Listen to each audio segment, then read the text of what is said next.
most important aspects of creating the right ecosystem for innovation?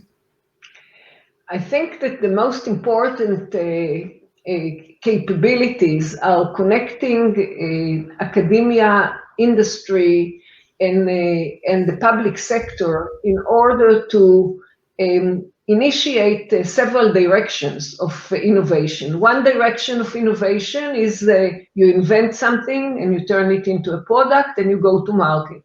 Another direction of innovation, you have a problem and you look for a solution and you go to knowledge and you extract as much knowledge as possible, and there you go.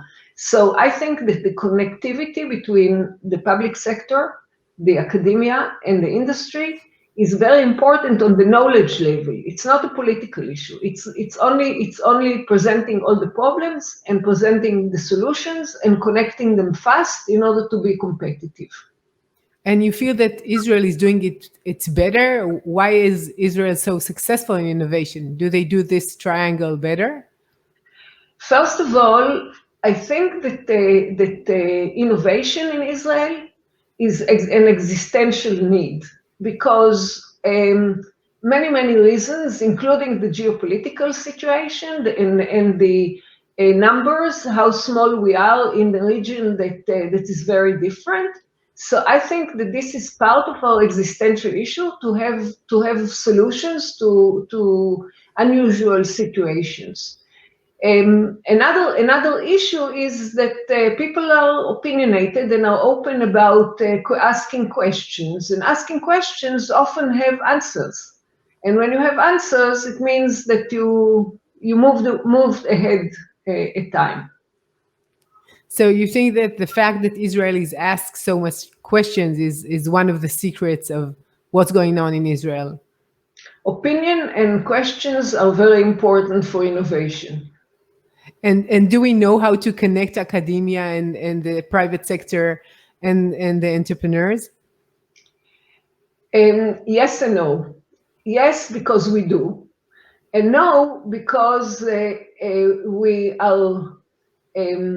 like to work in free space and not to have any constraints.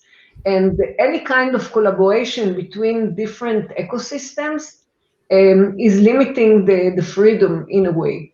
But I think that we have quite a bit of collaboration, and a lot of the advancement in science and technology emerge from university and emerge from the level of the academic studies in Israel and the educational system in general.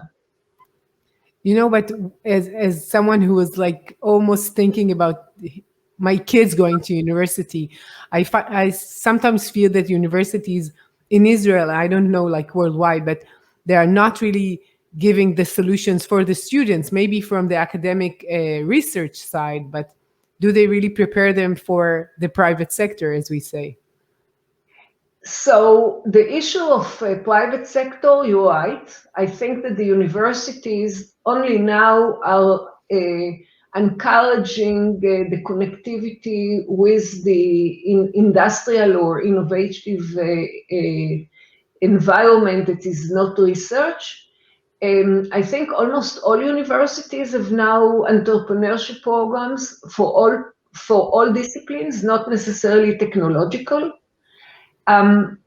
But in a way, it's still an elective course. It's not a mandatory course. So many people are coming out and they're a little bit lost for the beginning, and consequently, many firms have significant training for people coming on board.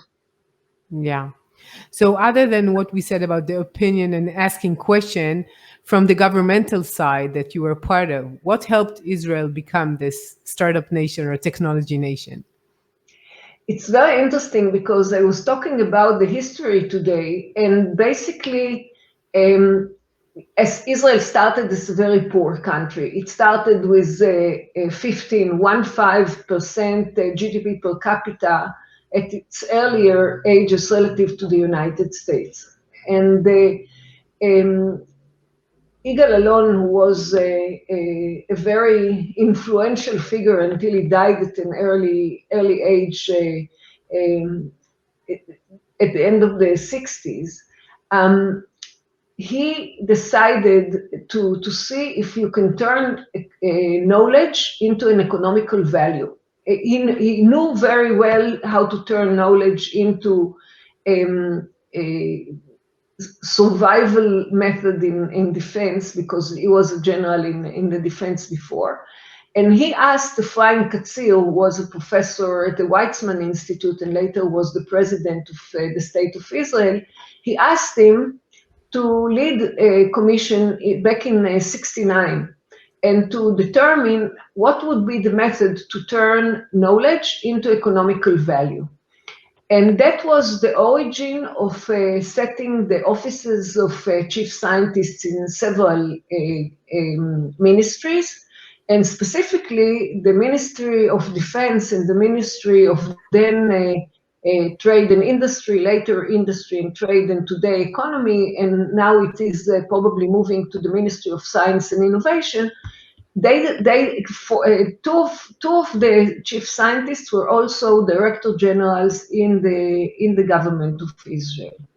And directorates mean that you also budget specifically research and development. So there is, we all know that there is a good defense R&D, and it was followed by good industrial research and development, and this leans heavily on the level of academic achievements. So the triangle of resilience and the economic growth leans on academic achievements.